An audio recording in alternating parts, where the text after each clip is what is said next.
Hello，今日帶大家嚟到咧越嚟越多香港人居住嘅地方，叫 Milton Keynes。咁呢個地方嚟講咧，有一個稱號喎，叫黃金三角地帶 （Golden Triangle），因為佢係連接咗牛津、劍橋同倫敦嘅之間。咁同埋上 Birmingham 啊、Manchester 咧都好方便嘅。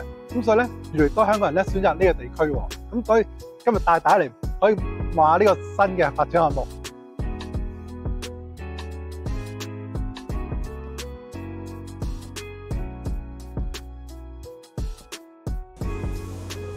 Hello， 大家好！今日帶大家參加一個位於 Milton Keynes 嘅新項目 Eastbrook Village。嗱，呢個咧就係整個 Phase 1A 嘅模型。咁喺呢度咧，你會見到一個咧人工湖嘅。咁啊，綠化環境好好啦。成個項目裏邊咧，將會提供由2房至5房嘅半獨立屋同埋獨立屋。呢個項目由著名開發商 Bracky 打造，總佔地面積咧係950英畝，等於15個維多利亞公園咁大，提供到咧4600個家庭住用嘅。咁而呢個項目咧，距離 Milton Keynes 嘅 Central Station 咧，即係10分鐘路程嘅啫，咁所以係好方便嘅。咁而 Eastbrook Village 咧，都係打造一個咧15分鐘生活圈嘅概念。咁所以喺成個項目裏邊咧，你可以步行啦，或者踩單車都可以去到唔同嘅地方，包括咗有學校啦、社區健康中心啦、便利店啦、酒吧啦。而我哋嚟緊咧，將會推售咧就係 Phase 1A 呢一度啦。咁呢個項目咧，將會提供咧由2房至5房嘅 house， 咁售價咧就由337000起。咁而家帶大家睇一睇啦，呢個就係嚟緊 Phase 1A 啦，個電腦圖啦。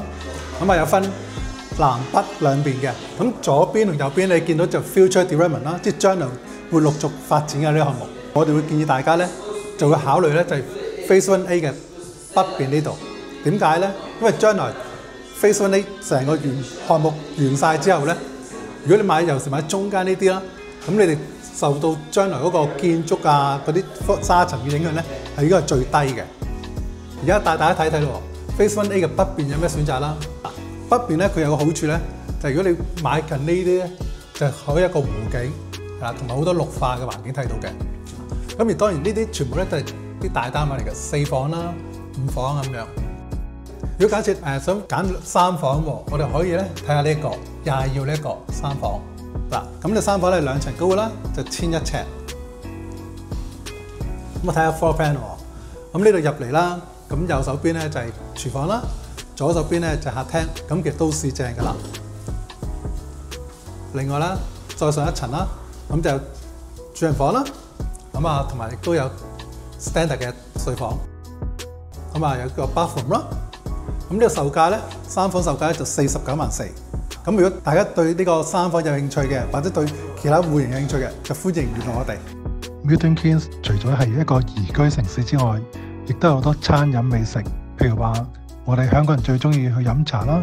咁有一間大班樓，而佢嘅點心咧好出名嘅，就喺購物中心咧對面嘅啫。咁另外咧，亦都有我哋香港人好熟悉嘅車仔麵。Milton Keynes 咧有一間美之味。喺裏邊咧有車仔麵啦，亦都有煎釀三寶食嘅。咁 Milton Keynes 亦都係一個購物同休閒嘅好地方。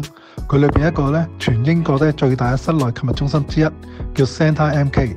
裏邊有超過200間品牌商店，包括有 Apple、John Lewis、Zara、M&S。咁娛樂方面咧，都有一間 Odeon IMAX， 都有一個 Milton Keynes Theatre， 亦都有一個 Escape 嘅綜合娛樂場館。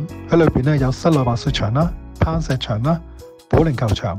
而戶外地方方面咧，亦都有一個 Viewland Lake， 係一個湖區公園，可以進行滑水啦、划艇啦同攀樹呢個活動。亦都有咧兒童樂園同埋咖啡館。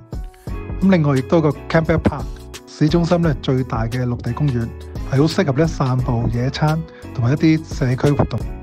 而大概喺市中心揸20分鐘嘅車程咧，就可以到達一個咧 Woburn Safari Park， 一個野生動物園，好適合一家大細咧去玩嘅。